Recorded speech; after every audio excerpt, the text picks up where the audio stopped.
ओम शांति। गुजराती भक्ति साहित्य के श्रेष्ठतम विभूति वो है नरसिंह मेहता।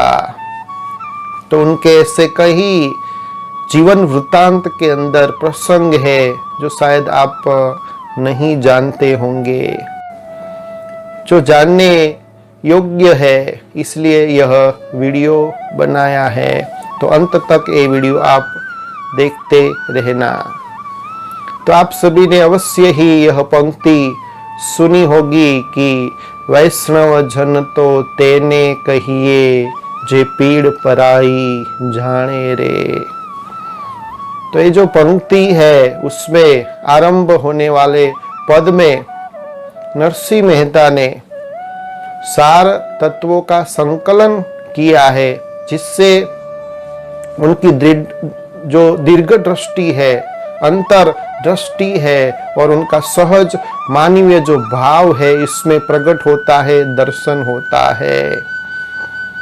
तो जैसे हिंदी साहित्य के अंदर सर्वोच्च स्थान पर, श्रेष्ठ स्थान पर संत श्री सूरदास जी का नाम लिया जाता है, ऐसे गुजराती साहित्य में उच्च स्थान में नरसिंह मेहता का स्थान है, उनका नाम लिया जाता है।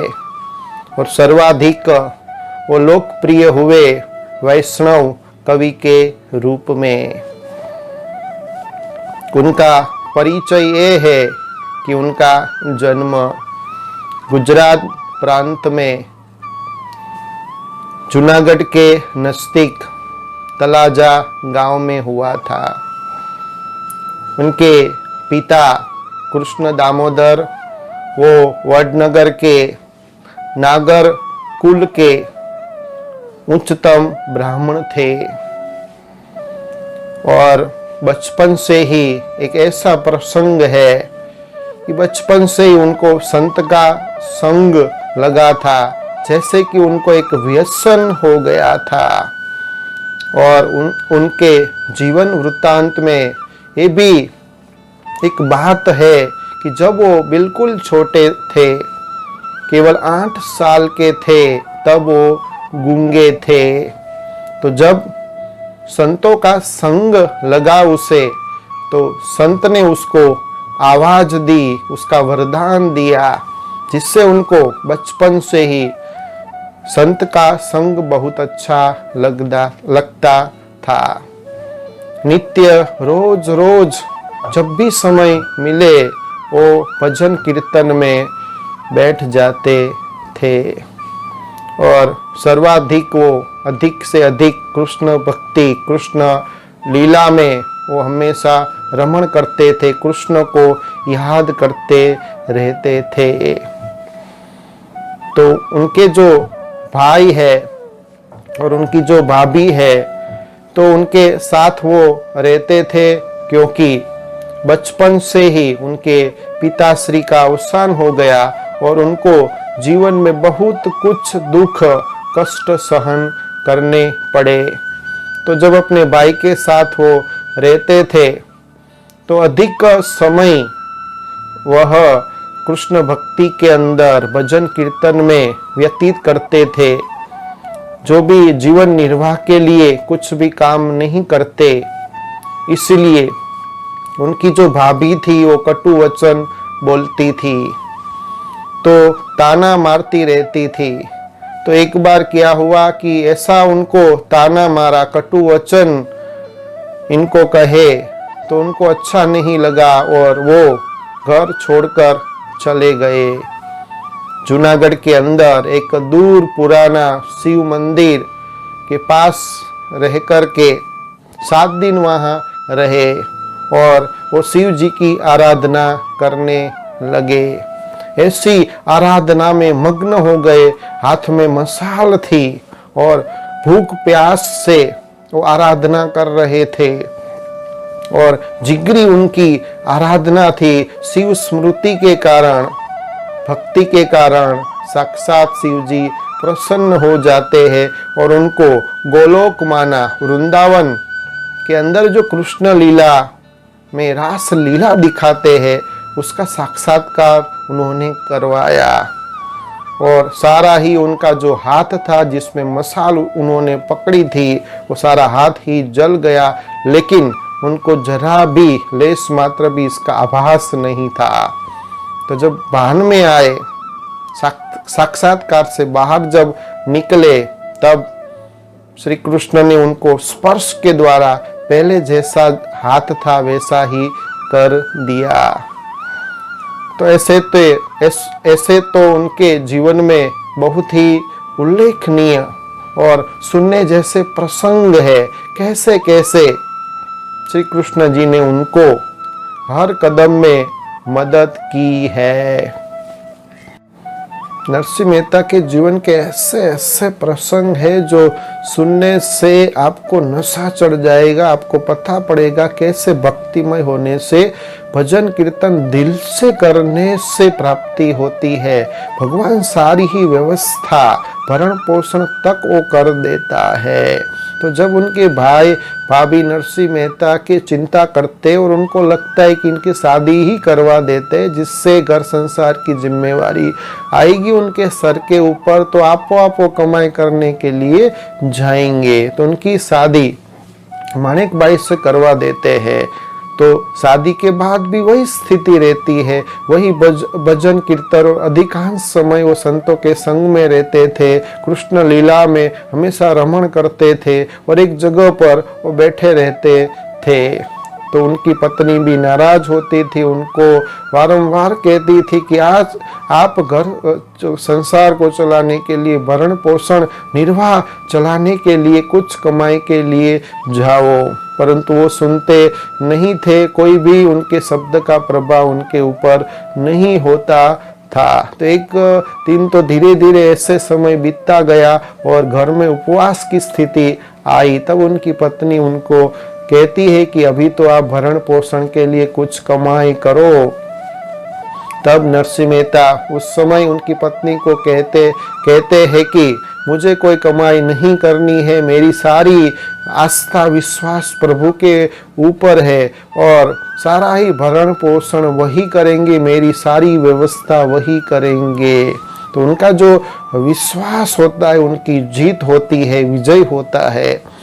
ऐसा ही उनके जीवन में कई ऐसे प्रसंग है जो 3-4 प्रसंग आज हम यहाँ सुनेंगे।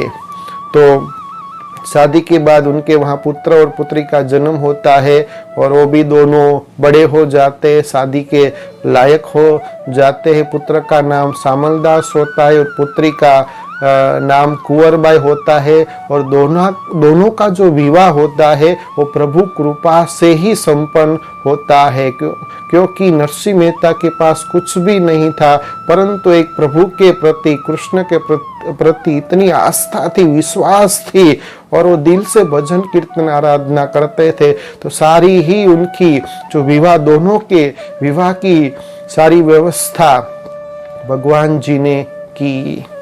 और दूसरा प्रसंग भी बहुत उल्लेखनीय है, आपको भी बहुत अच्छा लगेगा कैसे भगवान भक्तों का ध्यान रखता है। तो जब उनके ही जाति के कुछ लोग नरसिंह मेहता के पास आते हैं और कहते हैं कि आपके पिता का श्राद्ध कराओ और ब्राह्मण को खिलाओ, तो उनकी बात सुन करके नरसिंह मेहता स्वीकार करते हैं और स्मरण करते हैं प्रभु जी का और उनको कहते हैं कि श्राद्ध करवाना है और ब्राह्मण को खिलाना है, तो सारी व्यवस्था आप करो। सारी ही जिम्मेवारी वो प्रभु के ऊपर सौंप देते और खुद वो भजन कीर्तन में आराधने में बैठ जाते हैं। तो देखते ही देखते सारी ही व्यवस्था हो जाती है भोजन की। तो जब सब भोजन कर रहे होते हैं तब थोड़ा घी लाने के लिए उनकी पत्नी एक बर्तन देकर के कहती है कि थोड़ा घी लेकर आप आओ, खत्म हो गया है। तो बर्तन लेकर के बाजार में घी लेने के लिए नरसिंह मेहता जाते हैं। तो जाते समय रास्ते में एक भजन मंडली होती है, सब संत साधु वहाँ भजन कीर्तन कर रहे होते और सब तल्लीन हो रहे होते हैं, मग्न अवस्था में थे, तो उनको देखने के बाद नरसिंह मेहता से भी रहा नहीं जाता है, क्योंकि बचपन से जहाँ भी संतों का संग होता है वो आकर्षित करता था। तो जब संतों को देखते हैं तल्लीन अवस्था में तो खुद भी वहाँ बैठ जाते हैं और इतना वो मग्न हो जाते हैं कि भूल जाते हैं कि मैं बाजार में घी लेने के लिए आया हुआ हूँ। और ये संतों का जो समागम होता है, उनकी जो मंडली होती है, उनका जो भजन कीर्तन जो उस समय उस स्थान में हो रहा होता है और रात तक, देरी रात तक चलता है और वो सारा ही भूल जाते और खो जाते प्रभु प्रेम के अंदर। यहाँ उनकी पत्नी घी के लिए राह देख रही होती है और उनकी व्यग्रता से प्रतीक्षा कर रही होती है। तो नरसिंह मेहता सारी रात संतों के समागम में रहते, भजन कीर्तन में बैठ जाते, मग्न अवस्था में बैठ जाते और सारी रात पसार हो जाती है। तो यहाँ क्या होता है कि भजन कीर्तन में नरसिंह मेहता बैठे होते और खो जाते, भूल जाते हैं और उनकी पत्नी व्यग्रता से प्रतीक्षा कर रही होती है। परंतु उस समय साक्षात श्री कृष्ण नरसिंह मेहता का रूप लेकर के वहाँ उनके घर में पहुँच जाते हैं और घी दे देते हैं और जितने भी ब्राह्मण आए हुए होते उनको अच्छी तरह भोजन कराते हैं और सारी ही व्यवस्था करने के बाद ये कार्य सुचारू रूप से संपन्न करवा देते हैं। फिर सुबह होती है तो नरसिंह मेहता को याद आता है कि मैं तो बाजार में घी लेने के लिए आया था, और वो लज्जा के मारे शर्मिंदा अनुभव करते हुए घी लेकर जब उनकी पत्नी के पास जाते हैं और तो पहले तो वो सिर झुका कर कहते कि मुझे क्षमा करना कि मैं उस समय भूल गया था, बाजार में संत की मंडली देखी, भजन कीर्तन हो रहा था और मैं बैठ गया और मैं भूल गया, तो मुझे क्षमा करना। तब उनकी पत्नी कहती है कि क्षमा की कोई जरूरत नहीं, आपने पूर्व ही अभी ही आपने घी देकर के सारे ही जो ब्राह्मण थे उनको खिलाया, अच्छी व्यवस्था आपने की है।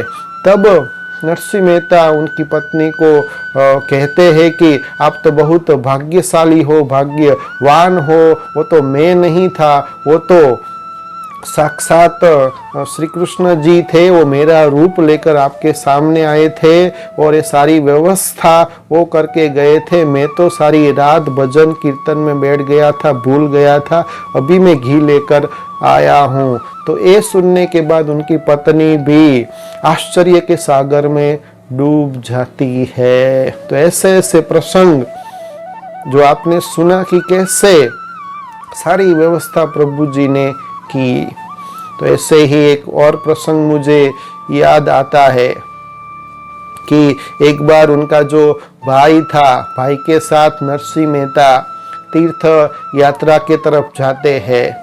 तो जब तीर्थ यात्रा के तरफ वो जा रहे होते तो बीच में जंगल आता है और उनको भूख लगती है, तो दूर तक कोई भी गांव नहीं होता है और इतनी भूख लगी थी कि आगे वो चल नहीं सकते थे। तो देखा कुछ ही समय के बाद एक गांव देखा और कई लोग उनको मिलने के लिए आए और नरसिंह मेहता को कहते हैं कि आप भोजन स्वीकार करेंगे। तो नरसिंह मेहता कहते क्यों नहीं, लेकिन वो सारे लोग कहते हैं कि हम तो शूद्र वर्ण के हैं, हम नीच जाति के हैं, तो क्या हमारा भोजन स्वीकार करेंगे। तब नरसिंह मेहता कहते हैं क्यों नहीं, आप तो सभी ईश्वर की संतान है। तो वो भोजन लेकर आते हैं सभी, तो भोजन कर लेते, लेकिन उनका जो भाई होता है वो भोजन स्वीकार नहीं करता है। तो जब भोजन करने के बाद उसका धन्यवाद करने के लिए खड़े हो जाते हैं तो कोई लोग भी नहीं दिखते और गांव भी दिखता नहीं है। तो आपने देखा कि कैसे भगवान भक्तों के जो भी व्यवस्था है, उनको जो भूख लगी थी सब ही ऐसे ही आ जाते व्यक्ति और गांव भी आ जाता है, और जब भूख संतोष हो जाती है और धन्यवाद के लिए वो खड़े होते हैं तो सारा ही अदृश्य हो जाता है। तो भगवान भक्तों की कितना ध्यान रखता है। तो नरसिंह मेहता के जीवन में कई ऐसे जो प्रसंग है वो बहुत ही उच्चतम है। बहुत ही उल्लेखनीय है। जैसे कि हुंडी का जो प्रसंग है, फिर झार का जो प्रसंग है, हार का जो प्रसंग है, कुंवरबाई मामेरे का जो प्रसंग है, वो सर्वोत्तम है, उल्लेखनीय है। तो ये भी एक ढेड़ का जो प्रसंग है वो भी सुनने जैसा है। उसमें नरसिंह मेहता को सामाजिक रीति से बहिष्कार करते हैं, क्योंकि उन्होंने जो स्त्री थी और जो नीच जाति के जो व्यक्ति थे, शूद्र जो व्यक्ति थे, उनको वो प्रभु भक्ति के लिए अधिकारी समझते थे। वो ऐसा समझते थे कि जो ये नीच जाति के है, जो स्त्री है, वही भक्ति करने के अधिकारी है, जिससे जो नागर जाति के नरसिंह मेहता जो ब्राह्मण कुल के थे, उस जाति से उसको बहिष्कार किया जाता है, निकाला जाता है। फिर भी ये जरा भी लेस मात्र भी उनके मन के अंदर ये असर होती नहीं है। वही स्थिति भी स्थिर होती है, अचल अडोल होती है। वही स्थिति में स्थिर होने के बाद वो भक्ति कीर्तन करते थे, आराधना करते थे।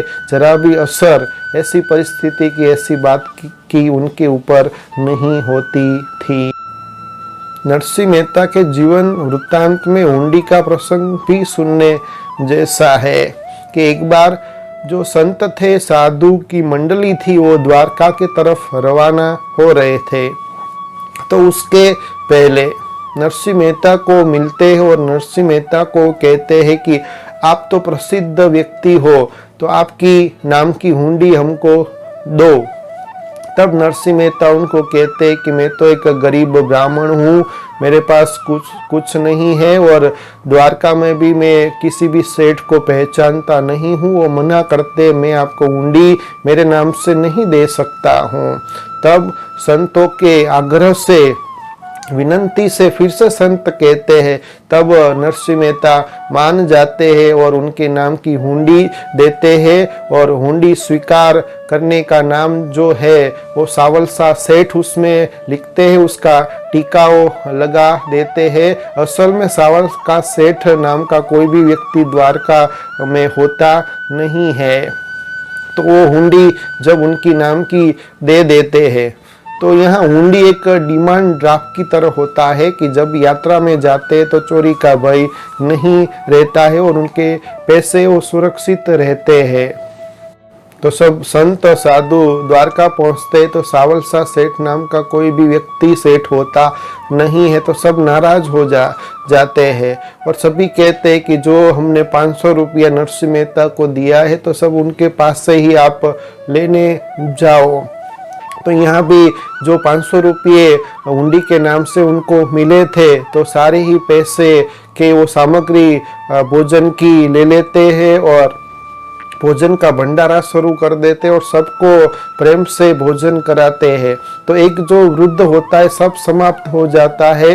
भंडारा समाप्त होने के बाद एक वृद्ध आता है, बहुत भूखा हुआ होता है। तो सारे ही बर्तन खाली देखते हैं नरसिंह मेहता। तो थोड़ा आटा बचता है तो उससे 4 रोटी बनाने के बाद वो वृद्ध को खिलाते हैं और उसकी भूख को मिटाते हैं। तो यहाँ क्या होता है, इधर जो संत नाराज थे, जो साधु नाराज थे, सावल का सेठ उनको मिलता नहीं है, हुंडी को स्वीकारता नहीं है।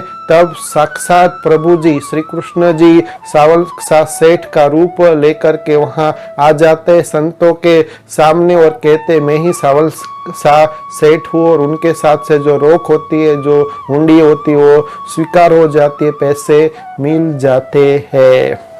तो कैसे यहाँ भी आपने देखा कि प्रभु जी सारा ही भक्तों की देखरेख रखते हैं और उनकी हुंडी को भी वो स्वीकार करते और पैसे उनको मिल जाते हैं। एक और नरसिंह मेहता के जीवन का प्रसंग है कि जब उनकी जो धोत्री होती है, उनकी शादी होने वाली होती है, तो उनकी धोत्री माना लड़की उनको सुगुन के रूप में गुड़ देती और कहती कि हम मेरे विवाह में, आप शादी में आप जरूर आना। तो नरसिंह मेहता उनको कहते हैं कि मैं कुछ लाऊंगा नहीं और मैं तो केवल प्रभु का स्मरण वहाँ करूँगा, क्योंकि मैं गरीब ब्राह्मण हूँ, मेरे पास कुछ नहीं है। तो जब वो शादी में जाते हैं तो एक स्त्री होती है, उनकी समधन को वो कहती है कि ये लड़की के जो मामा है, ये नाना है, वो क्या लेकर आए थे। तब समधन मजाक में वो कहती है कि 2 भाठे। तो ये सुनकर के नरसिंह मेहता बहुत ही शर्मिंदा हो जाते। तो जब नरसिंह मेहता मन से प्रभु को प्रार्थना करते और कहते हैं कि मेरी लाज रखना, तो देखते ही देखते एक बैलगाड़ी आती है और उसमें सारे ही सामग्री आ जाती है। उसमें जो लड़की होती है उसके आभूषण आते, उसके कपड़े होते हैं, और फिर घोड़ा, पालकी, सोना चांदी, और जो 2 भाट होते हैं, माना जो बर्तन होते हैं, दोनों में इतने सोना चांदी होते हैं कि वो दोनों भाट टूट जाते हैं। और जो उनकी समधन होती है और बाकी के जो लोग होते हैं वो देखते ही रह जाते हैं कि कैसे प्रभु जी ने भक्त की लाज रखी। तो ऐसे ऐसे तो बहुत उनके जीवन वृत्तांत के अंदर नरसिंह मेहता के प्रसंग है। तो ये थी सारी नरसिंह मेहता की कहानी। तो इस कहानी से हमको ये सीखने को मिलता है कि बचपन से ही नरसिंह मेहता जब छोटे थे तो संतों के संग से जब प्रभु स्मरण करते हैं तो गूंगे भी कैसे बोलने लगते हैं, कैसे उनके अंदर आवाज आ जाती है, वरदान मिल जाता है।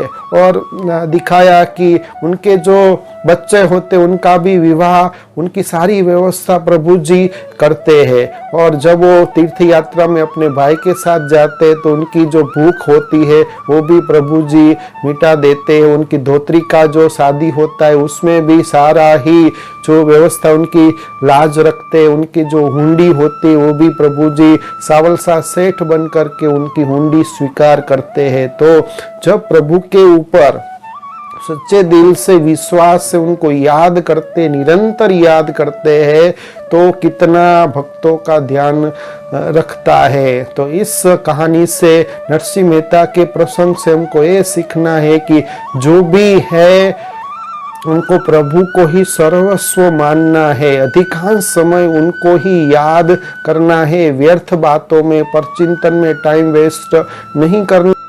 प्रभु जी को, भगवान को हम अपने परिवार का ऐसा सदस्य बना ले कि जो भी हम कार्य करें, जो भी काम करें, पहले उनसे पूछे, सलाह मशवरा करे, और पूछने के बाद ही वो कार्य करेंगे तो सारी व्यवस्था प्रभु जी अवश्य करते हैं, हमारा पूरा ध्यान रखते हैं।